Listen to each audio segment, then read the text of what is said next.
E aí, galera, salve, salve, bloco 2, simbora. Para mim é uma honra estar aqui com o professor Beraldo, dando essa explicação maravilhosa aqui, com a parte dele de física, contribuindo aqui para o chamado aquecimento global. Tá muito bonito o senhor hoje, viu, professor? Muito Será obrigado. que isso também é o aquecimento global? Todo mundo tá colocando a culpa em tudo, né, no aquecimento global? Tirei o blusão agora porque o tempo melhorou, não foi o clima. Perfeito, chega pra aí. Rapaz, o cara tem que aprender, rapaz. Tô aqui para aprender com o professor Cabe Wagner. quente, Pode cabe fazer que eu tô quente. ouvindo, tem que aprender. Simbora. Vamos lá. Pessoal, olha aqui, por favor, no slide, vem comigo, namora aqui um pouquinho. Vê só o que diz aí essa matéria, certo? Ela diz assim, Apocalipse, né, dando a impressão de o ar, aí o aquecimento sendo o fim do mundo, faz China agir contra mudanças climáticas. Vê só, esse mapinha que vocês estão vendo aqui, ele é chamado de anamorfose. Bora, você consegue falar, vá? Anamorfose. Anamorfose, pessoal, é um mapa sem forma. Ele não tem forma, esse mapa chamado de anamorfose. O principal objetivo dele é mostrar o conteúdo. Então aqui nessa anamorfose, você percebe que o país que está mais esticado aqui, você percebe aqui a China. Opa, me desculpem. A China, né, está bastante esticada aí nessa anamorfose. Deixa eu voltar. Vocês percebem também, deixa eu marcar aqui, vamos lá, aula ao vivo. Então aqui você tem a China, né, bastante esticada. Você vê aqui em segundo lugar quem é os Estados Unidos. E quem são esses países, né? Esses países aí, pessoal, são os dois maiores emissores de CO2 do mundo. Então aqui tem uma anamorfose mostrando emissões de CO2. Você percebe, por exemplo, que o continente africano, ele é o segundo continente mais populoso do mundo. Segundo mais populoso do mundo, só perde para a Ásia. Mas veja que a emissão de CO2 é muito inferior, por exemplo, do que a China, que é apenas um único país. China hoje, que é chamada de quê? Fábrica do mundo. China hoje, que tem a segunda maior economia do mundo. Estados Unidos, maior economia do mundo. Então, os países industrializados são grandes vilões, né, na queima de combustível fóssil, consequentemente, emissões de CO2, o que agrava aí o chamado efeito estufa, gerando o que nós conhecemos como o chamado aquecimento global. Sendo que por que aqui fala que a China ela tenta agir contra as mudanças climáticas? Olha para mim, por favor. Pessoal, hoje a China é o país que mais emite CO2 do mundo. A China é um país que nos últimos 30 anos vem tendo um crescimento em torno de 10% ao ano. Nós sabemos que a China é um país socialista, né, com economia de mercado. Como falou o professor Felipe lá atrás, no Dose Dupla, muito bem explicado, professor Felipe, aquele abraço. E lembrando o seguinte, né? Lembrando que a China, ela vem com grande crescimento econômico, mas o meio ambiente vem pagando, né, vem sofrendo um grande efeito, grande efeito colateral. Então, é tanto que a China é um país que utiliza principalmente a queima de combustível combustível não renovável, combustível fóssil. O que agrava ainda mais o chamado efeito estufa. E quando aqui na matéria fala, na manchete fala, que a China está lutando contra mudanças climáticas, é porque hoje a China é o país que mais investe em fonte de energia limpa. O país que mais investe no mundo, investe em fonte de energia limpa do mundo é a China, certo? Entretanto, é o que está mais emitindo CO2. Por quê? Porque a principal fonte de energia da China ela é proveniente de combustível fóssil. Sendo que a China quer o quê? Quer mudar essa realidade. É tanto que hoje a maior produção de energia eólica do mundo, coloca aí por favor, a maior produção de energia eólica do mundo, o maior produtor é quem? É a China. Então a China vem investindo muito no crescimento de quê? De fontes renováveis de energia. É tanto que eu acredito que vocês lembram sim, né, que a China, alguns anos atrás, inaugurou a maior central hidráulica do mundo, central hidrelétrica do mundo, chamada de Três Gargantas, localizada lá no rio Yangtze, que é chamado também o quê? Rio Azul. Beleza? Vem comigo, simbora, aqui na tela. Dá uma olhadinha, por favor, também, aqui, né, na industrialização da China. A China que tem o objetivo aí de ultrapassar os Estados Unidos até 2030. A China que é o país dos BRICS, né, que é aquele bloco de países, aquele grupo de países aí, que é um grande agrupamento diplomático. Lembrando que aqui está hoje um retrato do efeito colateral na China. População utilizando máscara, porque a principal fonte de energia utilizada na China é o carvão mineral. Então, a queima do carvão mineral, ela também leva para a atmosfera, por exemplo, o CO2, certo? A queima do carvão mineral pode contribuir, por exemplo, para a chamada chuva ácida, né? Olha para mim, por favor, namora aqui.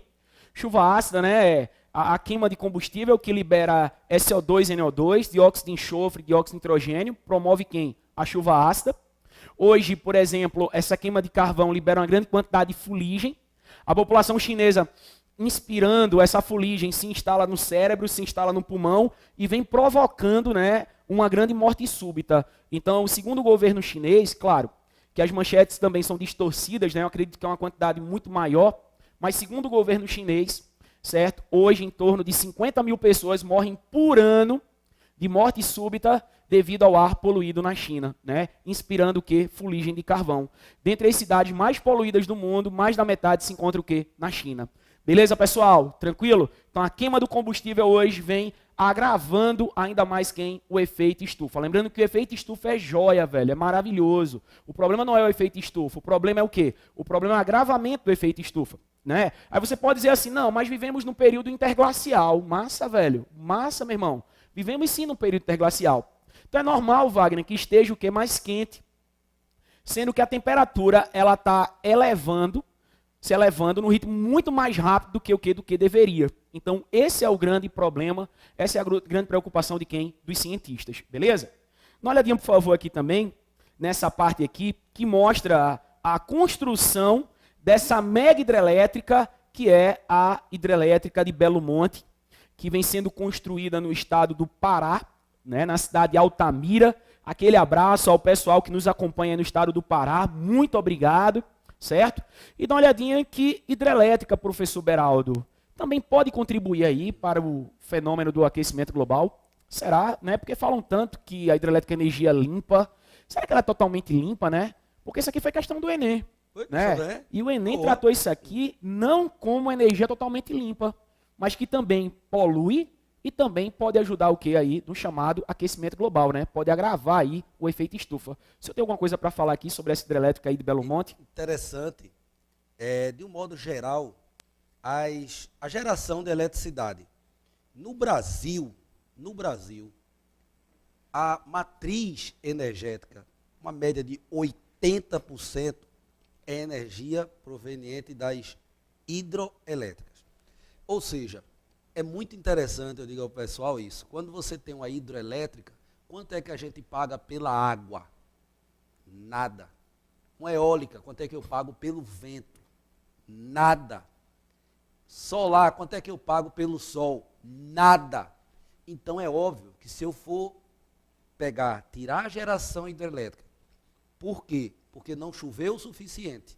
E eu pedi, ao Operador Nacional de Energia Elétrica, eu preciso que você mande energia nessa quantidade.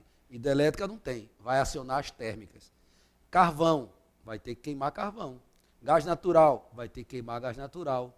Diesel, como tem Fernando Noronha, vai ter que queimar diesel. Então você vai queimar alguma coisa, algum combustível.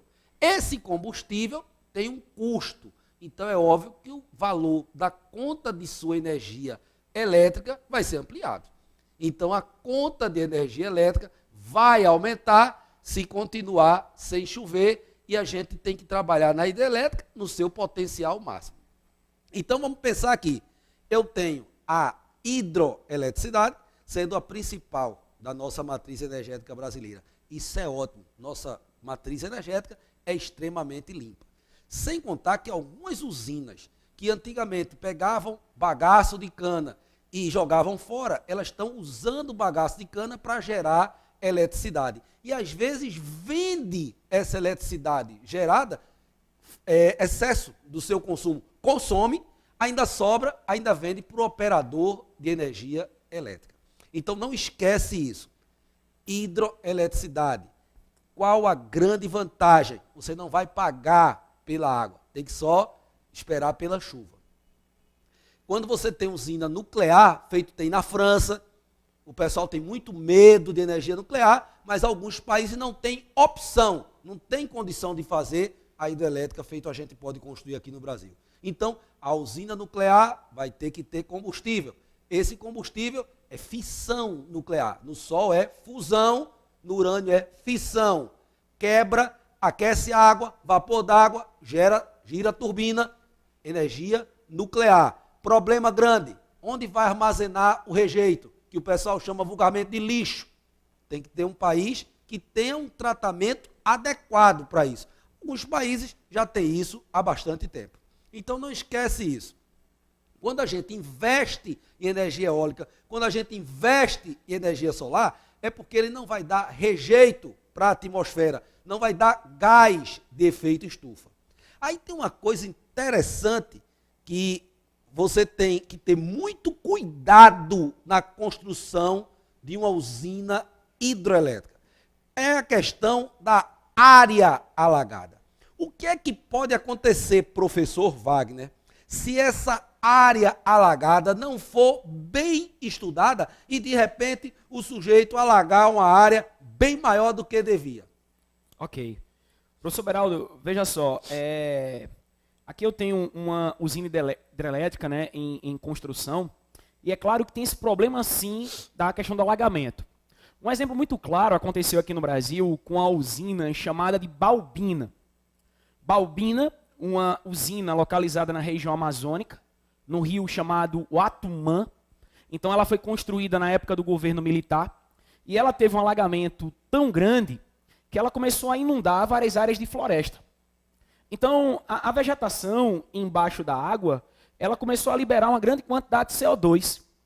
E quando essa vegetação ela entra em decomposição, ela libera uma grande quantidade de metano. Então, tanto o CO2 como o metano são extremamente o quê? Agressivos, né? Para favorecer aí a ampliação, certo, do efeito estufa, consequentemente que nós chamamos de quê? Aquecimento global. Então foi justamente isso que cobrou no Enem. Falando também que a energia hidráulica, ela não é totalmente limpa, né? Ela não é totalmente limpa, ela em alguns casos, pode poluir muito mais do que uma termoelétrica, que o professor Beraldo explicou tão bem aqui. Termoelétrica, que são aquelas usinas que queimam combustíveis fósseis, né? E que hoje o Brasil vem utilizando devido, né, a essa diminuição do volume de água no sistema de energia hidráulica aqui no nosso país. Lembrando também o seguinte, galera, vê só, na construção de hidrelétrica são vários impactos, né, que nós encontramos aí, como, por exemplo, o alagamento de áreas, de áreas agricultáveis, mudança microclimática, desmatamento, impacto na fauna, impacto na flora, né? Nós temos aí, por exemplo, pode ter reflexo na piracema, que são os peixes que sobem, né, o rio para a sua reprodução. Podemos até também ter o despejo da população ribeirinha, da população indígena, que também já foi questão do Enem, mostrando que quando se constrói uma hidrelétrica, né, a população ali ao redor, ela sofre, que ela tem que ser o quê? Deslocada, muitas vezes de forma o quê? Forçada. Então é tanto que a tribo Xingu vem pedindo, né, e vários ambientalistas também, dizendo assim, ó, pare Belo Monte, chamando Belo Monte, sabe de quê? Belo monstro, né, Belo monstro.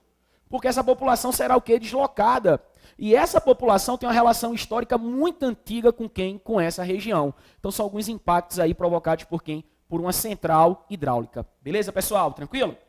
Dá uma olhadinha, por favor, aqui, que outro fator, né, responsável aí pela grande emissão de CO2 são as queimadas, certo? É tanto que eu gostaria que você olhasse para mim agora e anotasse isso aí de batom bem grande, colocasse uma tatuagem, colocasse um letreiro. Veja só. O Brasil é um país que a maior parte das suas emissões, a maior parte das emissões do Brasil, certo, são provenientes de quem? Das queimadas. Então, a maior parte das emissões de CO2 do Brasil são provenientes de quem? Das queimadas. Então, lembrando que o Brasil é um país que ainda hoje tem um desmatamento muito grande. Lembrando que o Brasil, graças a Deus, esse desmatamento em nosso país vem reduzindo. É tanto que o Brasil recebeu recentemente, né, há 2 meses atrás aí, fortes elogios da ONU, da Organização das Nações Unidas, porque o Brasil conseguiu reduzir em torno de 70% de desmatamento nos últimos 10 anos. Isto é, galera, é excelente. O Brasil não é mais o campeão internacional de desmatamento, né? Hoje o nosso país, ele já se encontra hoje em segundo lugar, né? Sendo que ele vem reduzindo, claro, precisa reduzir muito mais, mas a maior parte das emissões do Brasil elas são provenientes de quem? Das chamadas queimadas. É tanto que eu queria até fazer aqui um link, fazer uma conexão muito interessante, né? Porque quando se tem a queimada, né, libera CO2, vai diminuir a evapotranspiração dos vegetais, consequentemente diminui o quê? A umidade e consequentemente também vai diminuir o quê? A pluviosidade, a quantidade de chuvas. É tanto que a questão do problema de água que hoje vem passando São Paulo tem uma forte ligação também com as queimadas na floresta amazônica. Sim, tem sim. Por quê? Porque, vê só, as queimadas na floresta amazônica, como eu falei, reduzem quem? A evapotranspiração. Diminuindo a evaporação das águas, transpiração das plantas, o que acontece? Consequentemente, diminui a carga de umidade, diminui a quantidade de chuvas. Então, está chegando chuvas abaixo do normal aonde? Na região sudeste do Brasil. Então, o nível do reservatório lá, né, do sistema Cantareira, ele vem o quê? Diminuindo. E isso vem alcançando quem? Vem chegando até a população. Né? Então, hoje eu estava vendo, por exemplo, cidades hoje do Sudeste que vem enfrentando o quê? O racionamento de água. Esse bem o quê? Tão precioso. Então, a gente percebe que tudo é o quê? Interconectado. Não é isso? Dá uma olhadinha, por favor, aqui, pessoal, que aqui, nessa área da região amazônica, percebam na memória aqui, por favor, ela é conhecida como Arco do Desmatamento. Isto mesmo, Arco do Desmatamento. Né? Então, o Arco do Desmatamento é essa região que se estende desde o Maranhão até o Acre e é a área, certo, de maior desmatamento na Amazônia Legal. A Amazônia Legal, pessoal, que é a Amazônia exclusivamente brasileira, né? Aqui, por exemplo, nós temos aí vários fatores que vêm contribuindo para isso, como, por exemplo, a extração de madeira, como, por exemplo, a expansão da produção de grãos, com destaque para a soja, mas hoje o maior responsável pelo desmatamento no Brasil, em torno de 70%, é a pecuária bovina extensiva. Coloque aí, olhe para mim. A pecuária bovina extensiva é hoje o maior agente responsável pelo desmatamento aqui no Brasil. E desmatamento, claro, né, libera CO2, o que agrava aí o chamado quê? Aquecimento global. Fora que a pecuária também, além de promover esse desmatamento, a pecuária também ela contribui para o aquecimento global. Não é isso, professor Beraldo? Se eu não me engano. Com certeza, professor Wagner. Eu acho interessante que eu tenho uma amiga que ela disse assim, olha, a culpa do aquecimento global é de vocês. Eu digo, realmente, é de todos nós. Não, vocês que comem carne. Eu digo, por quê? Eu vou comer carne, qual é o problema da minha carne? Aí eu fui pesquisar sobre isso. E já apareceu na prova do Exame Nacional do Ensino Médio uma questão onde falava justamente isso. Eu queria que vocês assistissem um vídeo muito rápido e essa questão caiu na prova do Exame Nacional do Ensino Médio. Presta atenção a esse vídeo.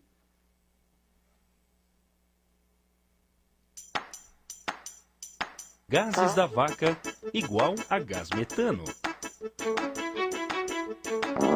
Gás metano igual 20 vezes mais forte que CO2.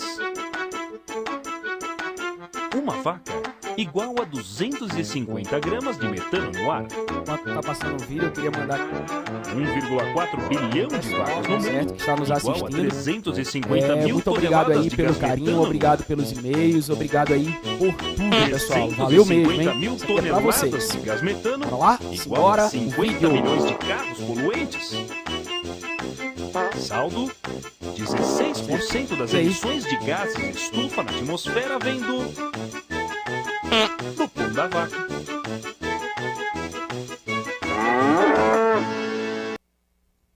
Gostaram do vídeo? E aí, professor, o que é que o senhor tem a falar desse vídeo aí? Interessante que o que é que a gente fala? A gente fala CO2, CO2, CO2, CO2, CO2, CO2, CO2. Não é só o CO2. Água também faz parte daquela camada, daquela película que eu falei. Metano. Eita, o metano, lembra do vídeo? Então, 20 vezes mais potente, né, o professor? pum da vaca, 20 vezes mais potente do que o CO2. Agora, lógico, A gente não tem a quantidade de vaca que tem a quantidade de automóvel nem de indústria. Então, no fringir dos ovos, o CO2 contribui mais. Mas não esqueça, nós que comemos carne, incentivamos a pecuária, então vai ter muito pum da vaca por aí, liberando muito metano para a atmosfera, professor Wagner. Beleza? Galera, bloco 3 com a gente. Beba água, volte logo, vai. Tchau. Até mais. Abraço.